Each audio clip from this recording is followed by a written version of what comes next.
আপনার কোন ডিস্ট্রিক্টে বাড়ি? নোয়াখালী। নোয়াখালী আপনি কোন থানার? রামগঞ্জ থানা, ইউনিয়ন নোয়াগা। নোয়াগা না? আর আপনার গ্রাম? আসসালামু আলাইকুম গাইস, কি অবস্থা সবার? আশা করি খুব ভালো আছেন। তো আমরা এখানে একটা লোককে দেখতে পাচ্ছি, এখানে বসে থাকে সবসময়, এই জায়গাতেই শুয়ে থাকে, বসে থাকে, এই জায়গাতেই খানা খায়, দিন রাত 24 ঘন্টা এই জায়গাতেই বসে থাকে।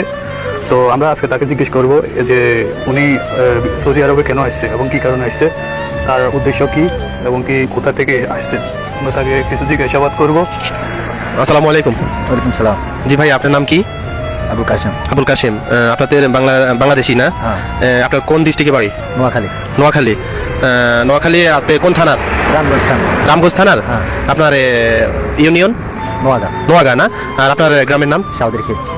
ও আচ্ছা, আপনার বাপের নাম? মোস্তফা কামাল। মায়ের নাম? মনোয়ারা বেগম। আপনার ভাই বোন আছে আর? আছে এক ভাই, আছে 3 বোন। তো আপনি সৌদি আরব আসছেন যে, মানে সৌদি আরব আল কাসিম আল বাদাই এখানে আছেন, কত বছর ধরে এখানে আছেন? না, আমি আইছিলাম রিয়াদে, আমার দালালটা আনি চাইছে। আচ্ছা আচ্ছা পরে আমার এক সাথিকা ছিল, ওর লগে যোগাযোগ করি, তারপর আমি বাদাই আইছি। আচ্ছা। এখন মানে কয় বছর হয়েছে আপনি সৌদি আরব আসছেন? আসছি 2 বছর 8 মাস।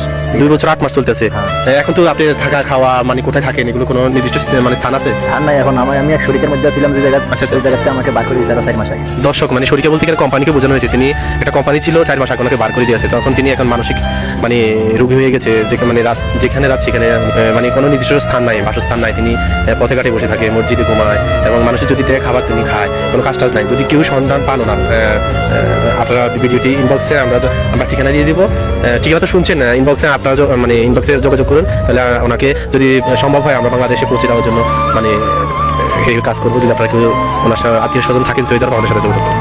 আর তার বাবা মা যদি এই ভিডিওটা দেখে থাকুন বা তার ভাই বোন দেখে থাকুন, তাহলে আমাদের সাথে ইনবক্সে যোগাযোগ করবেন। আমরা প্রপারলি চেষ্টা করবো তাকে বাংলাদেশে ব্যাক করার জন্য।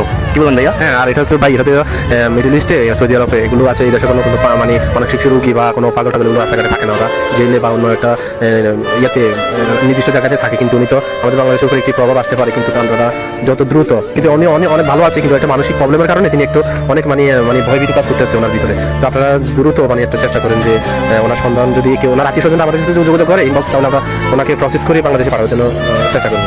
ঠিক আছে। এ ভাই,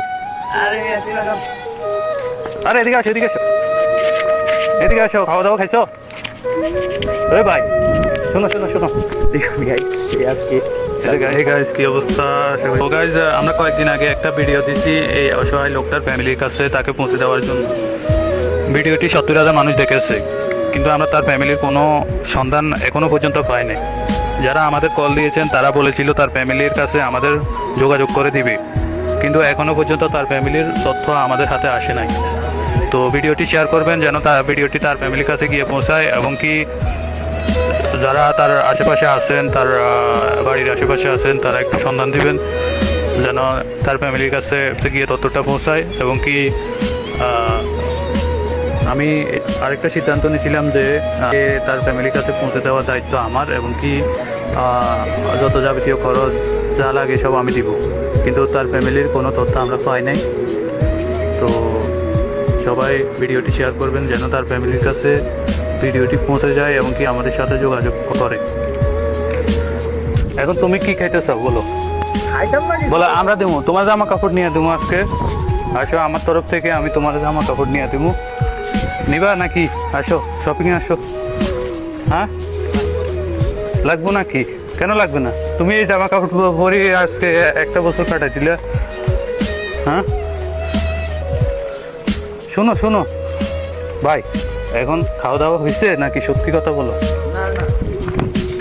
কি হয় নাই?